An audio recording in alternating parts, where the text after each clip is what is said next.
Doa dengan kebaikan.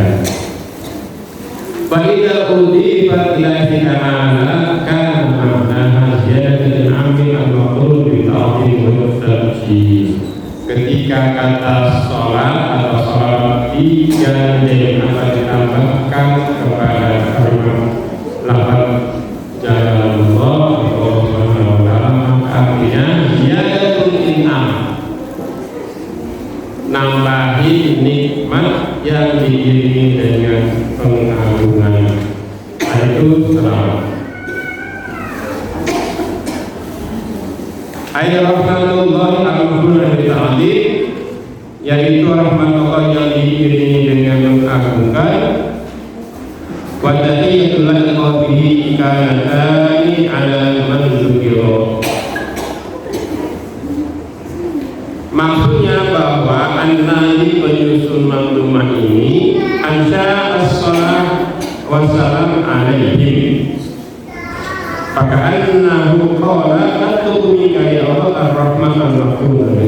Jadi penyusun manzumah ini, mohon kepada ya Allah, mohon kepadamu rahmat yang diiringi dengan takzim, kehormatan, mengagungkan, wa tahiyah, dan juga kehormatan al-uzma yang agung, allati balagat ad-darajat al-quswa. Jadi ini bagus orang-orang yang menyusun kitab ini selalu berdoa kita, salah memuji alhamdulillah rasulullah.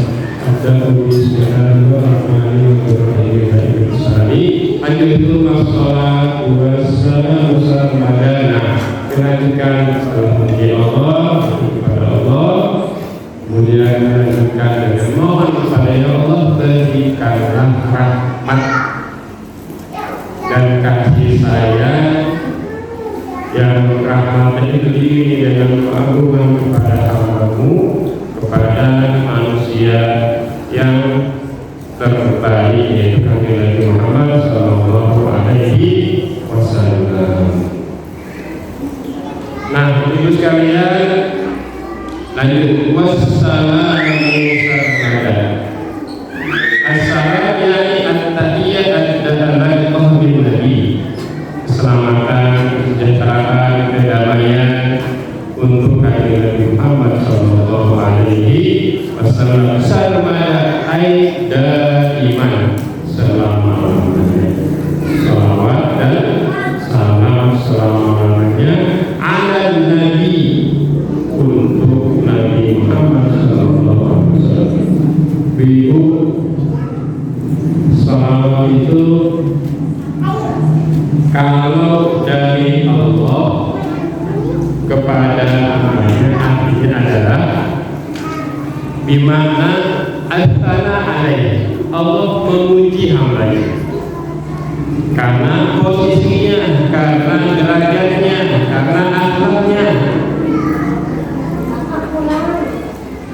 Kalau malaikat yang sholawat itu artinya memberikan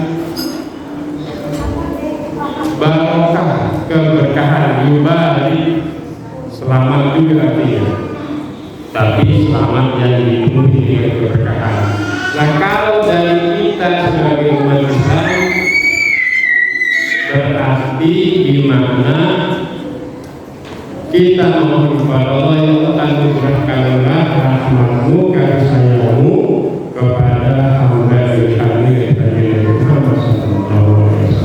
Mengapa? Karena Allah yang memuji langsung. Surah Al-Ahzab ayat 6. A'udzu billahi minasyaitonir rajim. Bismillahirrahmanirrahim. Innallaha wa malaikatahu yusholluna 'alan nabi. Ya ayyuhalladzina amanu shallu 'alaihi wa sallimu taslima.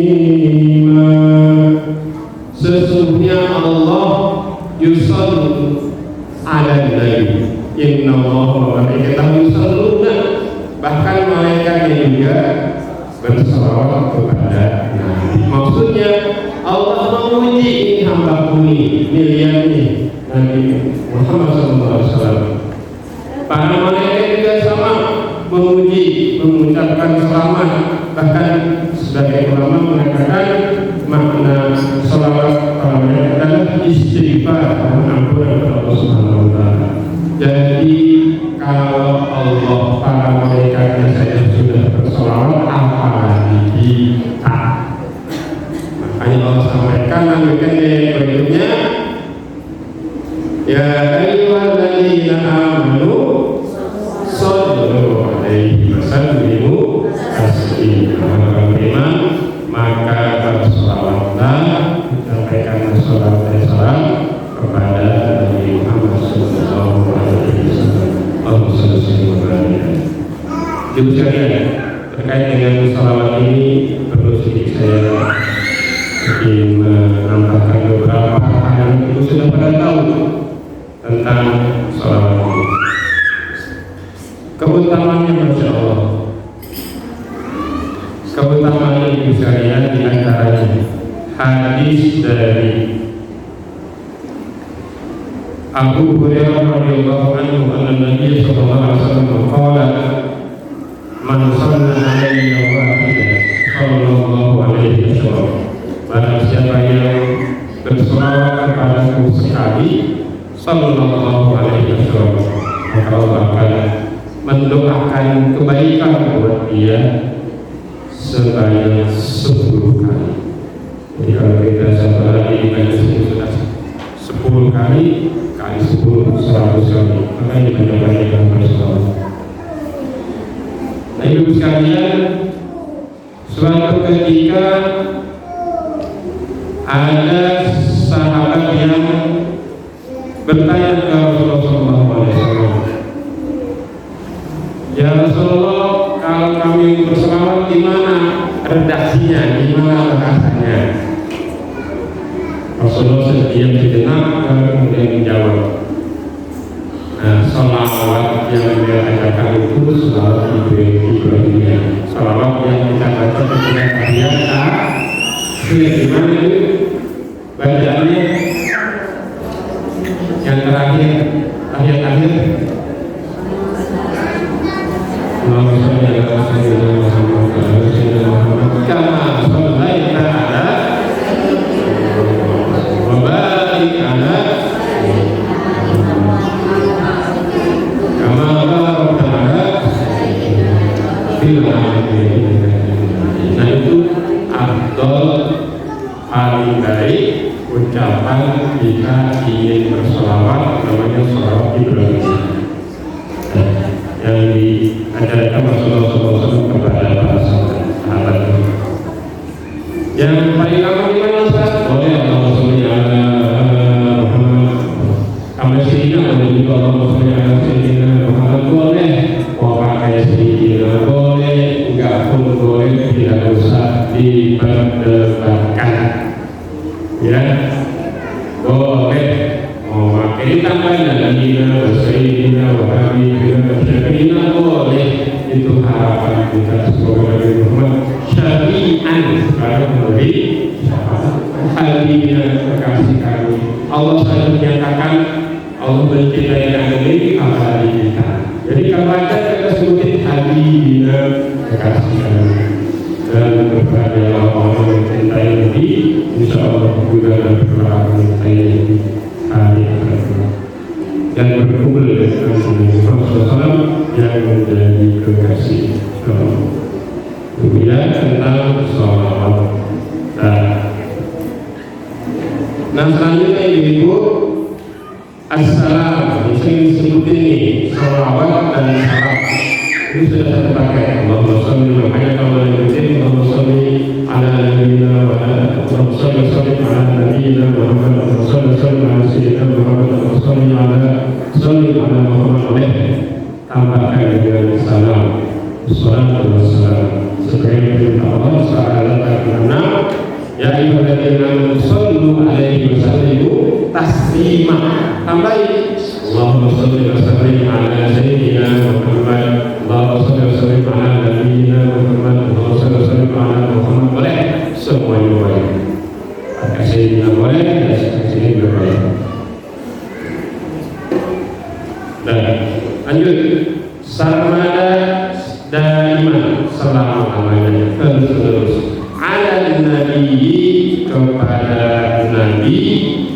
diri saya, ada nabi, ada rasul. Apa bedanya? Halo? Kalau nabi dari N, kalau rasul dari N, ya benar. Ya kan juga bisa.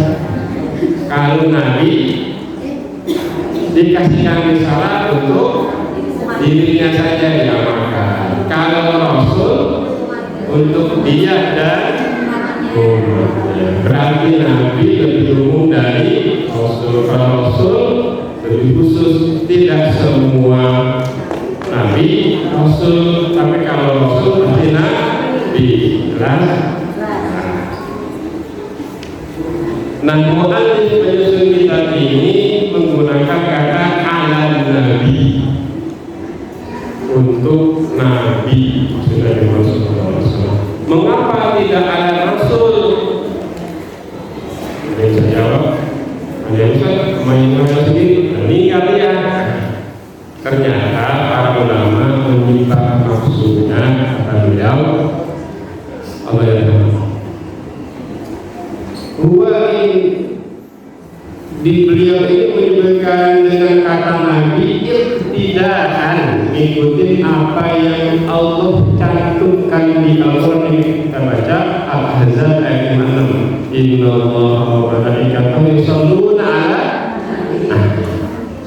ala nabi, tidak yusholluna ala rasul, mengikuti apa yang Allah cantumkan di dalam Al-Quran. Jadi buat Indonesia. Nah, siapa itu nabi? Nabi itu adalah insanun zakarun, hurrun, manusia laki-laki bertekad.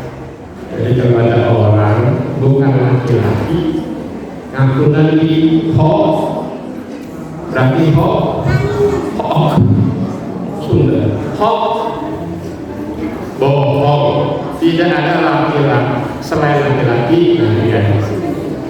Ada dulu namanya siapa?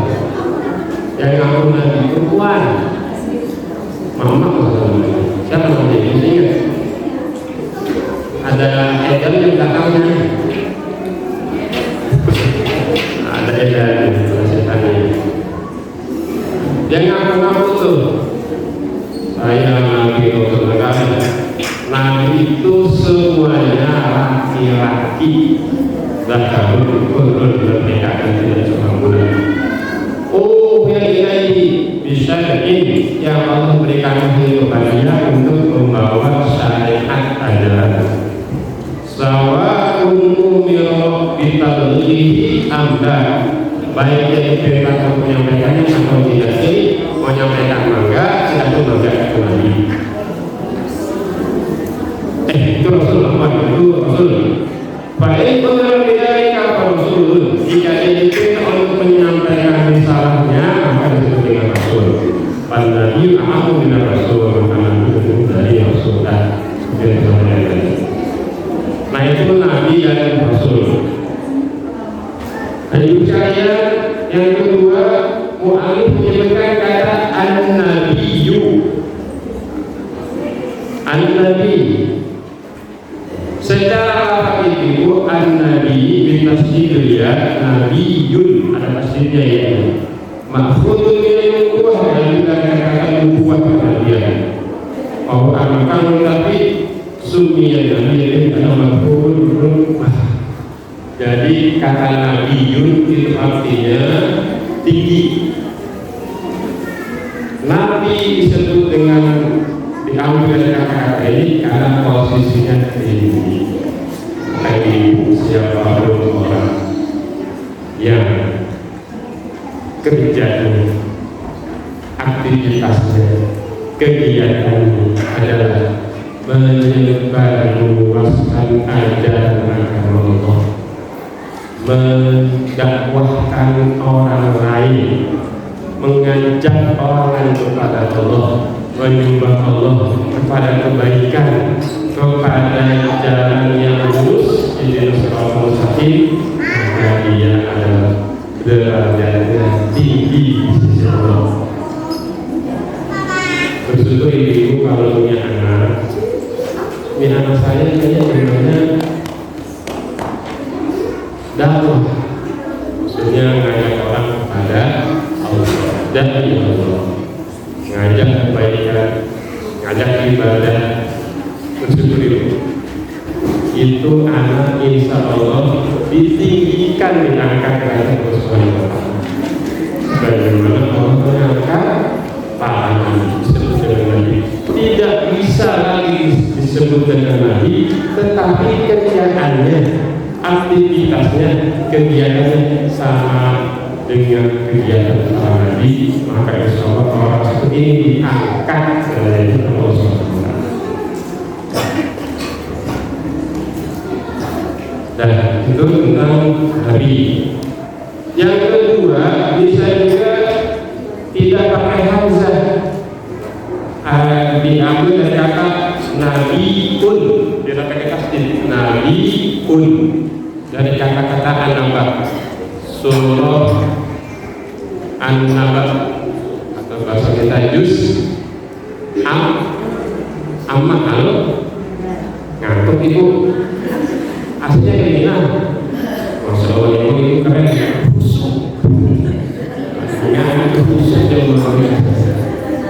Nah, nabi pun dari kata nambah itu khobar. Bismillahirrahmanirrahim. Amma yatasaalun anin naba'il anin naba, kabar yang besar. Nah, nabi pun orang yang ngasih kabar. Berarti nabi adalah orang yang memberikan kabar kepada manusia tentang Allah, tentang kebaikan, tentang hari akhir, tentang ajakan bagaimana menyembah Allah dan seterusnya. Jadi bisa disebut nabiyun, bisa disebut nabiun. Tapi kita bisa menyebut nabiyun. Nah, jangan lupa saja nabiyun. Nah, saya Tsumma salatu wassalamu ala nabiyyi khairi man qad wahada. Pada kanjeng Nabi Muhammad SAW, khairi man, baik-baik orang qad wahada, yang mengesahkan Allah Subhanahu wa Ta'ala. Afdal jami'il muwahhidin, baik-baik orang yang mengesahkan Allah Subhanahu wa Ta'ala ada yaitu Nabi Muhammad sallallahu alaihi wasallam. Satu nama selesai. Kita lanjut ke nama berikutnya. Wa alihi wa sahbihi wa man tabi sabiladil haqqi ghairu mubtadi. Dan juga semoga ya Allah menurunkan salawat dan salam selalu kepada alihi. Apa itu alihi? Al-murad fi maqami du'a kalamun mu'min taqiyyin. Alihi itu artinya keluarga, kerabat. Siapa itu kerabat Nabi Muhammad SAW? Kullu mu'min, setiap orang mukmin.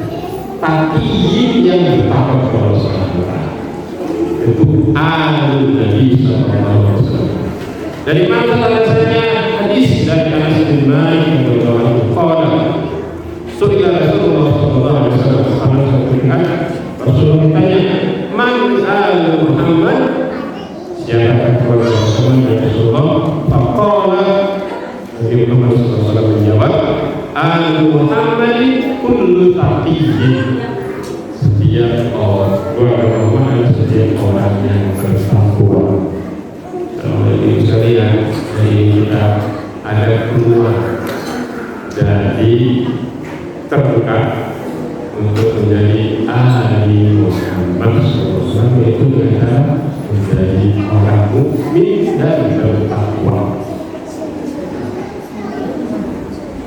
Nah, itu tentang ahli dari sosok. Jadi insya Allah ini mu'allif kitabnya ini bahkan sampai siapa orang mukmin selagi dia beriman kepada Allah, pada kita, malaikat, Nabi dan Rasul pada akhir, maka dia juga bertakwa pada untuk mendapatkan doa salawat dan salam.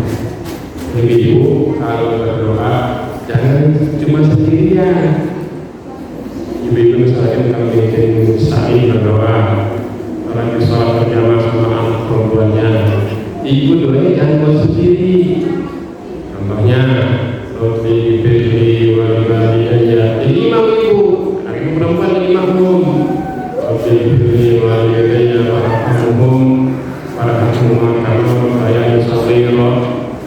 Doanya tambahin, jangan cuma buat saya, tapi ganti doanya. Rabbana ighfir lana, bareng-bareng ya Allah ampunilah saya dan ampunilah kami dan kedua orang tua kami. Kalau Rabbi firli, ampunilah saya. Nah, kalau berdoa bareng-bareng ganti bentuknya kami. Makanya Al-Fatihah itu bentuknya selalu kami. Ihdinas siratal mustaqim, tunjukilah kami jalannya. Ketika ayat sebelumnya iyyaka na'budu, hanya kepadamu dan kami, itu jadi kebersamaan, hidup bareng-bareng dalam kebaikan itu didahulukan daripada sendirian. Makanya ibu saya, ciptakanlah selalu peluang kita melibatkan orang lain dalam kebaikan, termasuk dalam hal mungkin sepele itu dalam doa. Bisa jadi ibu-ibu yang mengaminkan itu dia yang Allah dengar. Bisa jadi kita yang berdoa ketika dia mengaminkan karena kita melibatkan dia. Amin ya Allah, amin. Allah mendengar hamba ini. Allah ijabah doa kita. Dulu ada salah seorang sahabat, enggak terkenal, enggak populer, enggak orang yang dipandang orang biasa. Banyak mungkin para sahabat pun enggak kenal siapa dia. Suatu ketika Nabi Muhammad SAW dalam memimpin doa istisqa, minta turun hujan, Rasul kemudian mengajak para sahabat dan doa Rasul ini ada untuk para orang yang sholat lapangan istisqa, kita turun hujan, harapannya Rasul berdoa dan ada yang mengaminkan banyak. Nah, Rasul dapat wahyu dari Subhanahu wa Ta'ala melalui malaikat Jibril, dikasih tahu ada satu orang yang mengaminkan doa kamu dan Allah mengijabahnya di antara amin dan orang ini. Rasul kasih tahu namanya orangnya melalui malaikat Jibril. Dan kemudian Rasul sampai ke para sahabat, kalau kalian ingin berdoa dan dijabah doa kalian, minta aminkan ke sahabat ini. Namanya siapa?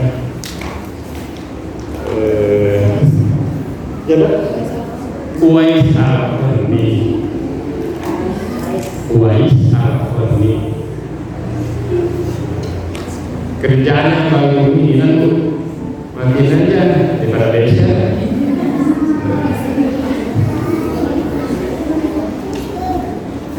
Rasulullah SAW minta aminkan atau minta doa ke dia. Heboh dengan para sahabat. Siapa ini? Kagak populer kayaknya. Kita kenal tadi. Ternyata kerjanya itu cuma mengembala kambing domba. Akhirnya kalau sudah menyampaikan kanjeng Nabi Muhammad SAW, udah tuh pada kesono, pengen nemuin Uwais al-Qarni. Udah turun rumahnya. Katanya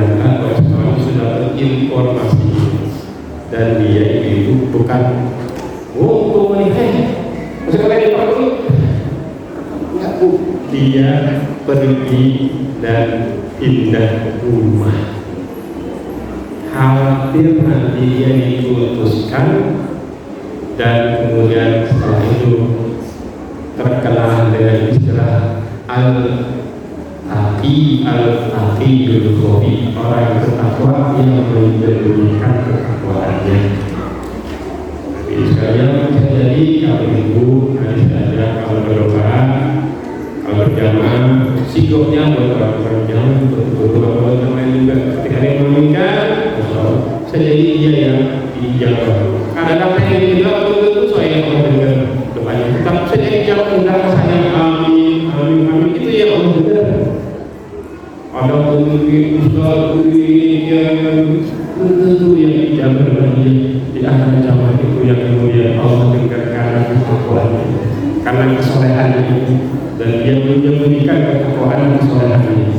Bisa jadi makanya tidak salah kalau orang doanya secara jahriyah. Bisa jadikan harapannya supaya ada yang aminkan dan dikabul semua doa kita ketakwaan. Kalian itu ya, wa alihi. Jadi keluarga Muhammad adalah Rasulullah, kullu taqiyyin atau kullu mu'minin taqiyyin, setiap orang mukmin yang bertakwa. Seperti kita ini, wa sahbihi, dan para sahabatnya. Nah, sahabat itu sahabat Nabi Rasulullah adalah ismun jam'in musafirin bima'na sahabi kul man sama'alihi sallallahu alaihi wasallam pada risalah mu'minan wa man ta'ala imani. Para sahabat adalah orang yang bertemu dengan Nabi Rasulullah setelah risalah, setelah Nabi utus jadi Rasul, dia beriman dan mati dalam keadaan keimanannya. Walaupun enggak dia yang lihat, ya, walaupun sahabat ini yang lihat buta, tetap dibilang sahabat. Dulu ada sahabat orang buta, yang lihat namanya Abdullah bin Umi Maktum. Yang melihat Nabi karena dia buta, tetap disebut sebagai sahabat karena dia beriman, dia bertemu dengan Rasul walaupun tidak melihat Rasul karena kondisi buta, dan dia meninggal wafat dalam kondisi beriman pada Allah dan Rasulnya, maka itu disebut dengan sahabat. Kisah Abdullah bin Maktum dibunyikan nanti di surat Al-Baqarah. A'udzu billahi minasyaitonir rajim. Bismillahirrahmanirrahim. Abasa wa tawalla an ja'ahul a'ma wa ma yudrika la'annahu yazakka. Akhir surah. Itu kisah Abdullah bin Maktum ada di surat Al-Baqarah, surat ketiga, An-Naba, An-Nazi'at, itu yang 30. Dan konsep ini waman tabi, dan orang-orang yang mengikutinya tadi sabila dinhaqil ghairu mubtadi, jalan agama yang benar yang hak tanpa melakukan bid'ah, hal-hal yang baru di dalam agama. Ibu sekalian, pengen membicarakan tentang yang terakhir ini tanpa terbatas. Intinya ibu sekalian, ikuti agama Allah Subhanahu wa Ta'ala ini ghairu mubtadi, dengan tanpa bid'ah, perlu pendalaman. Tapi saya kasih saja secara sederhana, tidak semua bid'ah itu dikategorikan tolak sesat, tidak semua. Karena kalau Allah membagi ada jadwal hasanah, ada jadwal tolak, ada yang baik. Bahkan para ulama dan Imam Nawawi sebenarnya ada yang namanya wajib, bahkan ada yang makruh, ada yang makruh. Contohnya sholat tarawih berjamaah itu bid'ah. Kanjeng Nabi belum pernah melakukan sholat tarawih berjamaah, kok dilakukan? Itu memang gimana Ustaz? Boleh. Tidak semua yang belum pernah dilakukan Rasul disebut dengan bid'ah. Sholat tarawih itu Rasul belum pernah melakukan secara berjamaah terus menerus setiap hari, tidak, hanya yang 2 kali. Kemudian Rasul sendiri. Yang lain nyusun Al-Quran tadwin kelurahan itu lebih pada Rasul melakukannya. Baru di zaman berikutnya diinisiasi oleh Abu Bakar As-Siddiq dilanjutkan oleh Khalifah berfoto selesai takbir sunnah itu tidak. Iya, tetapi tidak dikategorikan yang sesat atau lalai, tetapi tidak yang bisa tidak. Jadi ibu sekalian, ini agak panjang kalau kita ini. Nanti kita insya Allah pada pertemuan berikutnya. Semoga sekali, semoga bermanfaat. Ada pertanyaan? Halo, Ibu? Halo? Ayah kemana ini?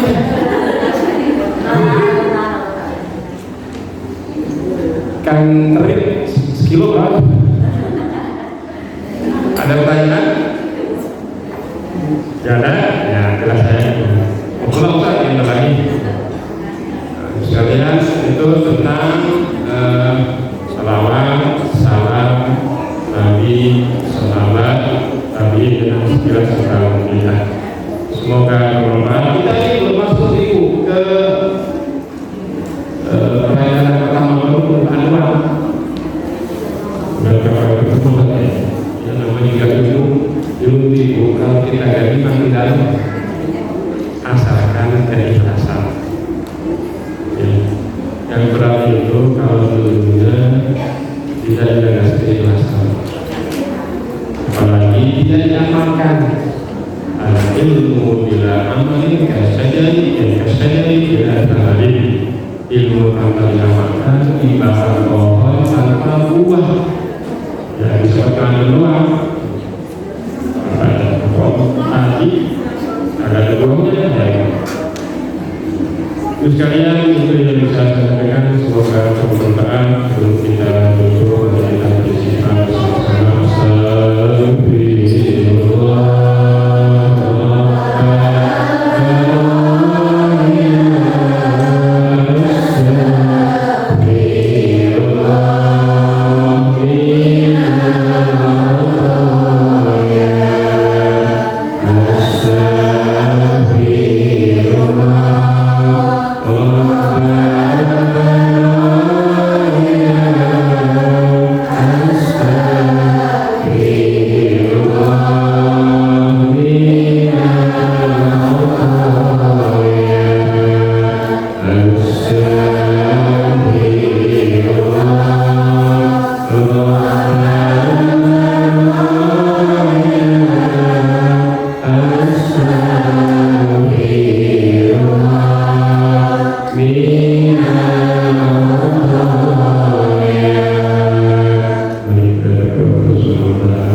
واشرح صدورنا واشفي أرضانا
بكتاب